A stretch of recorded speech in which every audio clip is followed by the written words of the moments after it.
Grateful to have you all here. If you're just joining us, you're joining us at a perfect time. We're about to invite Blaisha to share about leveraging Snorkl and world languages. So Blaisha, super excited to have you here and super grateful for you being part of World Snorkl Day. Thank you so much for having me. Appreciate it. Yeah, of course. And I'll give you a moment there. You can set up your screen share and then we'll jump right in.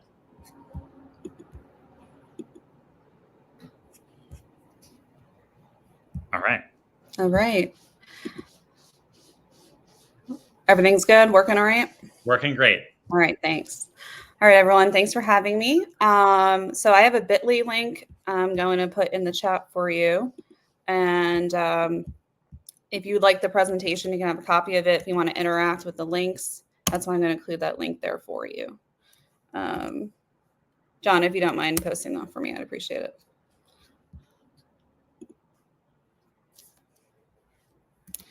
Okay, so just a little bit about me. I'm currently a technology integration specialist for Northern Lee High School District. And previously, I was a middle and high school English teacher for over a decade. So I have a lot of classroom experience. And currently in my role, my job is to teach teachers how to use technology. And Snorkl is one of my favorite tools in terms of AI. And personally, I love to learn new cultures, languages, and I love to travel. I'm also an AI enthusiast and advocate, and particularly for teacher-driven ed tech. And Snorkl is definitely one of my favorite products that I always tell every teacher about. And currently, I am a foreign language club advisor. And so while I don't formally teach languages, every week I meet with students, and the kids actually get to choose which languages we explore. And I've been running the club for many years. We've learned Japanese, French, Italian, Spanish, whatever they want to learn is what we choose. So it's very fun, it's very engaging, and all the students that are there just want to be there. So I'm always looking for different tools I can use with my club in order to kind of have them explore. Another thing is I participated in summer school this year, and my role for summer school was to teach foreign language and have students cook within whatever culture we're learning. So we did Italian and Japanese this summer. So it was nice to be able to experiment in a low stakes environment. And so we got to try Snorkl, and it was a lot of fun. So in the chat, what I would love for you is to just kind of tell me what are some languages you teach if you're a foreign language teacher, or what are some languages you encounter in your school. So just feel free to write in the chat.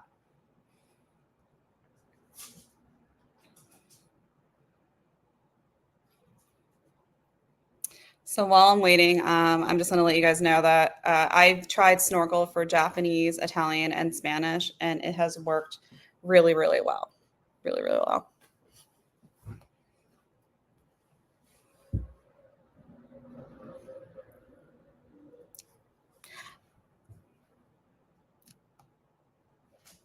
So I'm going to move on.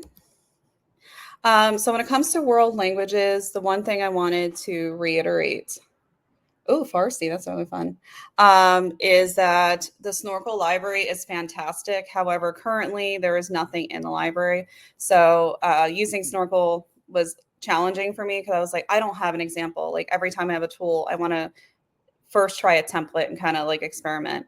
But it was really nice I had some emailed over to me to kind of get me started because I didn't have any examples. So I'm hoping today, by you having access to the presentation, that you'll be able to experiment with the templates that I have found and created as well. Ooh, Francais, very nice. So before we get started, I just want to talk about some like best practices, like how do we best learn a new language? And the most important thing is that it needs to be contextual. So language is learned in a practical real world setting. Many of us have like tried Duolingo and things like that. And some of the reasons why that doesn't work is because students are using nonsensical sentences. They're constructing sentences like the penguin walked across the street. And chances are that will never be used. So for me, I love Snorkl because I'm able to give my students a real world application that they can use and contextualize what we're learning.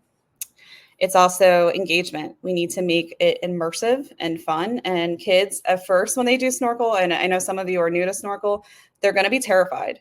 And particularly with foreign language, like they're kind of terrified to speak. But when it comes to a different language, it adds another layer of stress because a lot of students are insecure about how they sound, how they pronounce things. They don't want to make mistakes. But once they get past it, they really do enjoy the Snorkl experience.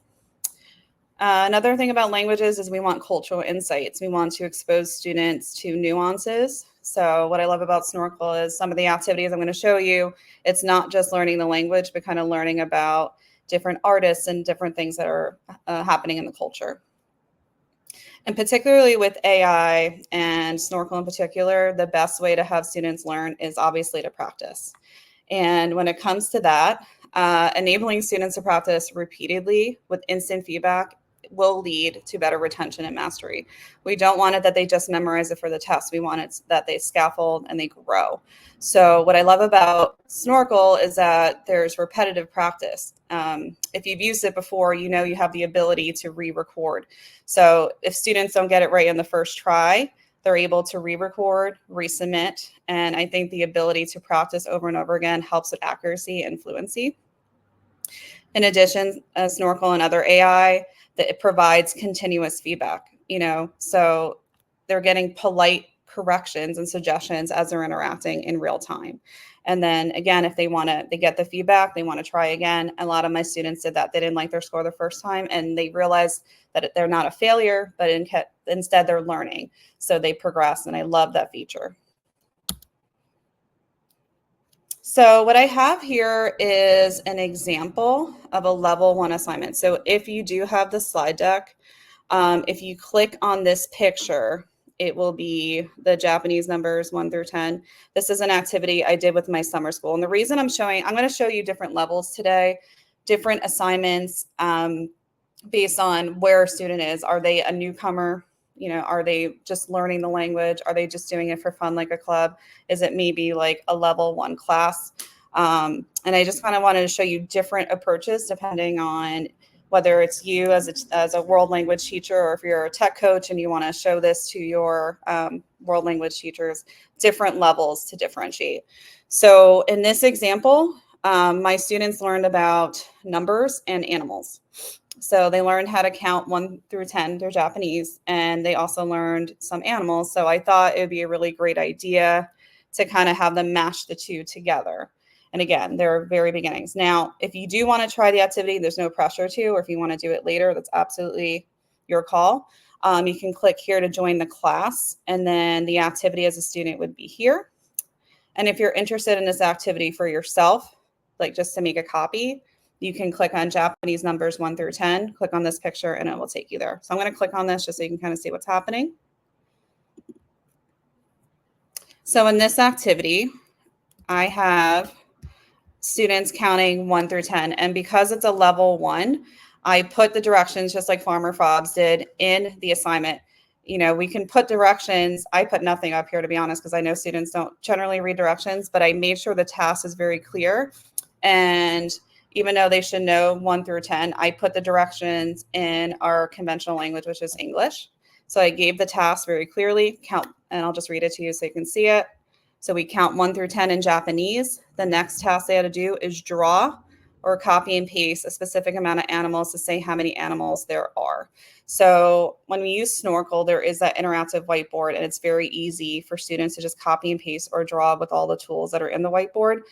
And the kids make better connections if they're not just speaking. Speaking is great, but I think we also need to incorporate visualizations. So having the kids incorporate that seems to work really well. So in this task, they had to count 1 to 10. They had to copy and paste their animals, and then they had to write and say the number of animals in Japanese next to the drawing. So I'm going to show you an example.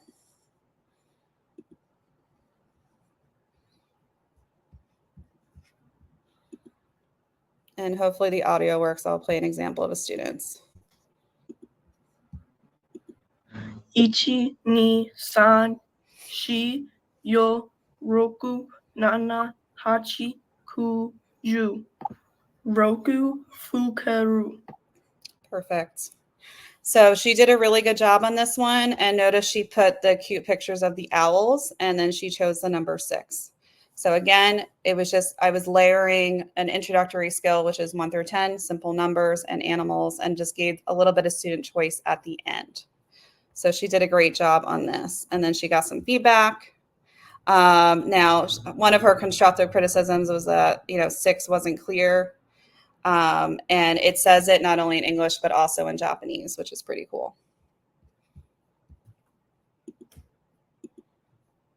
So again, if you want to try that activity yourself, you're welcome to do that at any time.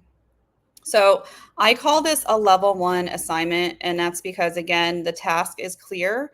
I'm also giving examples of what to say. So like on the bottom, I gave an example, san, biki, no neko, as an example. So it's very clear what they are doing.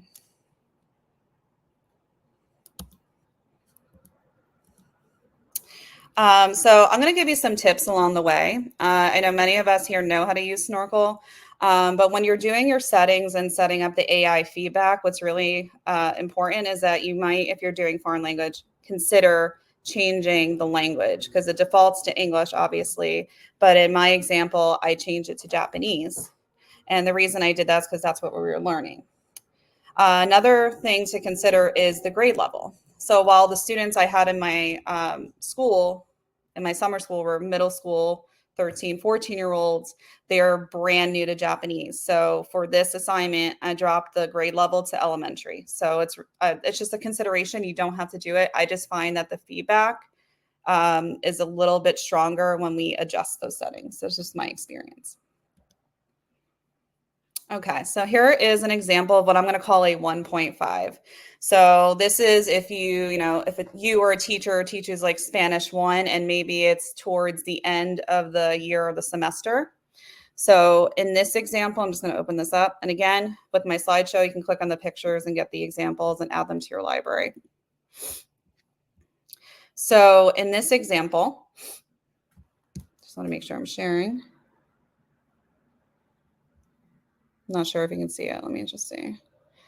I'll go back here. Okay, there's just a little bit of lag. Okay, so in this example, the student is going to their favorite restaurant. So I'll just read you the prompt. It says, you arrived at your favorite restaurant and it's time to put it in order. Select 2 of the menu items and place an order in Spanish.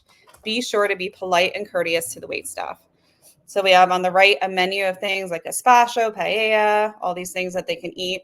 So I'm calling this a level 1.5 because the directions, the task is in English. And then we have that visual cue of the gazpacho, and we have the menu on the right. But you don't necessarily give them the script like the last one where you're telling them exactly what to say. So in this case, they still have to think about it.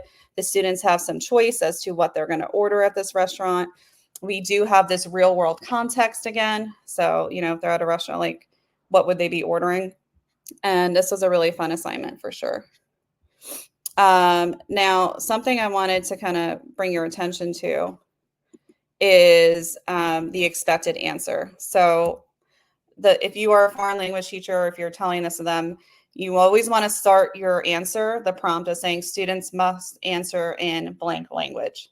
So in this one, it's in Spanish, and then provide the example. Now, the autofill with AI will do a good job at doing that for you as well. I've had a lot of success with that, for sure.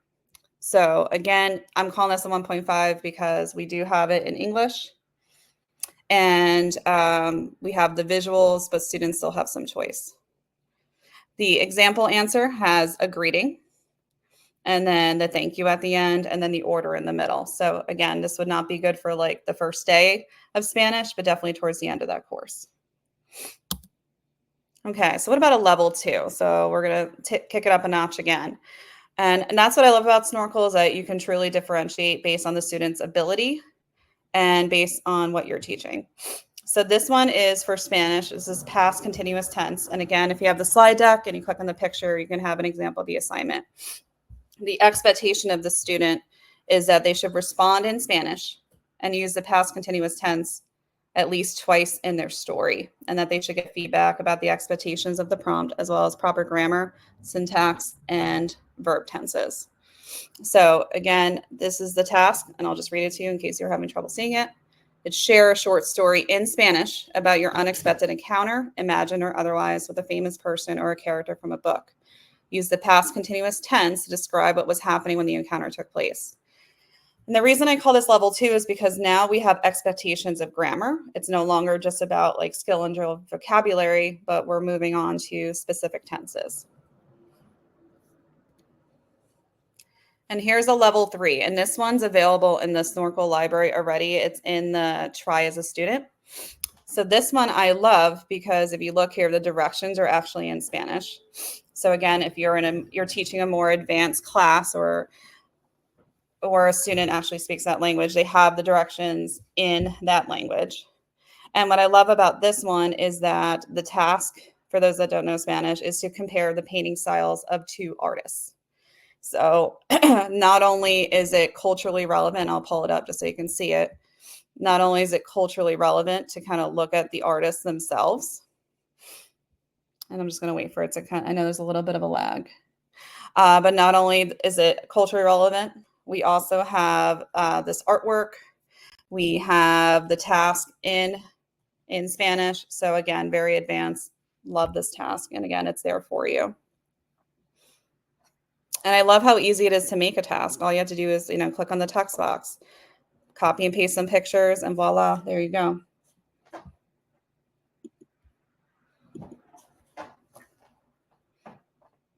So going back to the level 3, because, some of our teachers do have advanced sections. So what you can do to kind of kick up the rigor, if your class is more advanced, you want to keep the directions in the language they're learning and not their native language, just like this example. So that would be like one of my first tips to share.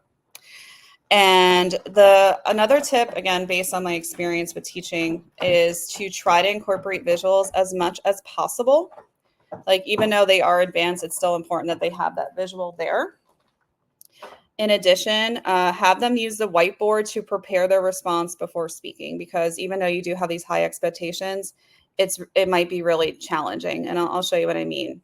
So if you go on the interactive whiteboard, before kids click record the screen and voice, they can click on the text tool.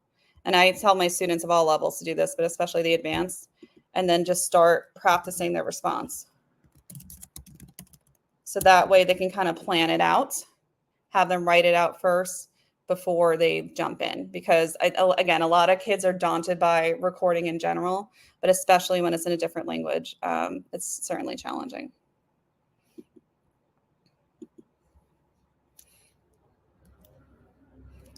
So another thing I'd like to point out is this is a relatively new feature, is the student feedback settings.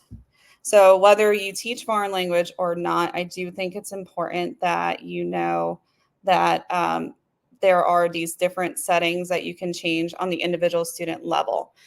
So if you have an EL student, for example, and their native language is Spanish, you can have it that they manually change their individual student account to be their native language. And that way they can have custom feedback, making it more accessible to a broader range of learners. The EL students can receive feedback in their native language, and that's great. But something to also consider is your advanced language learners. They would also benefit from the feedback being taught in the language they're learning, because that's more immersive. So just a consideration, and something I think is worth noting no matter what you teach, is to have the students, make adjustments to their own settings.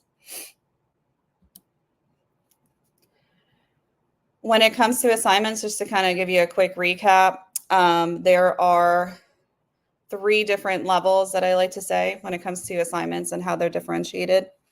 So if you're, teaching for the first time, you're teaching students within the first year or the club, and it's very casual. When you're doing a foreign language assignment, my suggestion is that you give them basic vocabulary exercises with their audio recordings. So I suggest skill and drill standalone. So again, like, uno, due, tre, 1, 2, 3, and being very targeted and specific, and have the expectation that their recording is no more than 30 seconds. And again, like in the previous examples I showed you, to kind of, provide on the whiteboard the directions very clear and give them examples when they're first learning. if you have students that are more advanced or as they progress. A level 2 assignment would be like sentence creation and conversation practice. So one of my favorite things to do on Snorkl is to, on one student account, have students practice conversations and kind of go back and forth. So definitely having students not just talk to, Snorkl by itself and make a recording, but literally have two kids pair up together and have a partner-oriented conversation. And again, if they want to plan out a script to kind of, test it out, they're absolutely welcome to do that. In a level 2, you also want to have specific grammar expectations. But you also want to leave flexible, open-ended responses, just like the restaurant. Give them a choice of what they're ordering. It doesn't have to be like a level 1 where they're just giving you the 10 things that you specifically taught. Just making it more open-ended is great. And having students plan out the responses, huge for all levels. And lastly, if you have an advanced level student, you want to make sure that what you're teaching is culturally significant and have a real world application. So like in that example I showed earlier, there was the artist, right? A Spanish artist. I think it's important that we put real world context, real world situations, ordering at a restaurant, real things that are happening. Again, that penguin's never going to walk across the street, right? Like that's not something you would ever have to say or ever have to talk about. So if you do have more advanced students, putting the directions in the world language, considering the feedback language. And one of my favorite things is to layer previous applications. So again, it doesn't have to be like level 1 where it's just that specific skill. You want to, cycle back to previous skills and kind of put it together. So layering previous applications makes sense. Another thing to consider with those settings is even if the student is, let's say, in middle school and they're more advanced, we can make the grade level go higher for increased rigor for that specific assignment. And another thing on Snorkl that I know other people here today was talking about is that the students have the ability to leave each other feedback if you enable that. So if you have advanced students, have them leave feedback in that native language, in that world language that they're learning. So I'm just going to give you guys a minute. I just want to know if you have any questions or if you have any ideas or prompts you'd like to use. And if you'd like to, feel free to share them now. I'll just give you a minute to do that.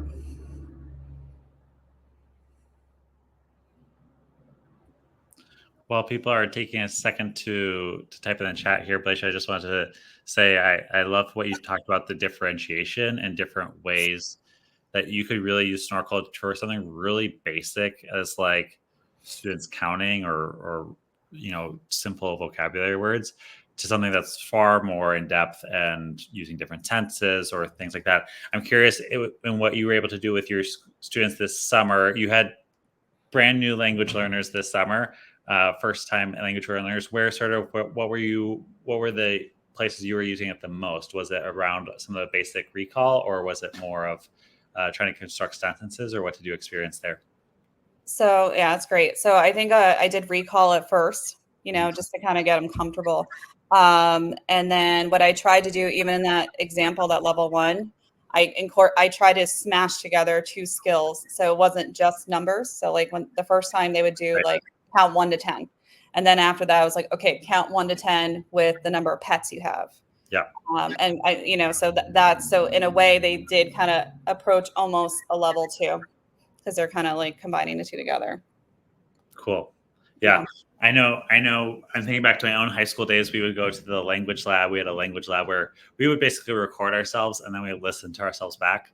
And, as a new language learner, I don't know that I was necessarily best positioned to understand when I had done well or when I hadn't done well. So getting the chance to get some feedback from an outside party is super powerful. Absolutely. And the other thing is, when it comes to learning a language, the kids never hear how they sound. So I feel like with Snorkl, they got to hit play and we would project. I would say, is anyone comfortable with me sharing? And I would play their recordings and they'd be like, oh, wow. Like, what did they do well? Like, what are some feedback you would give them? So I think it was really, really awesome. That is great. That's awesome. I don't see any comments yet, and that's okay. So I just want to say thank you. If anyone wants to reach out to me, you can email me at bdunham@nlsd.org. I also have social media, not like former fobs, but I do go on the socials. So my Twitter is Mrs. Dunham NL, and my Instagram is Lemanja. And I always love to connect and share teaching and learning ideas. And if you'd like the presentation, the link again is on the bottom. Awesome. Thank you so much, Felicia. I really, really appreciate it. I know people are putting in the chat here, like a lot of these ideas are applicable for world languages, but they're also applicable for English teachers or folks who are trying to support students in, building vocabulary or building their fluency to explain just across subject areas. And so super valuable for even non-language teachers.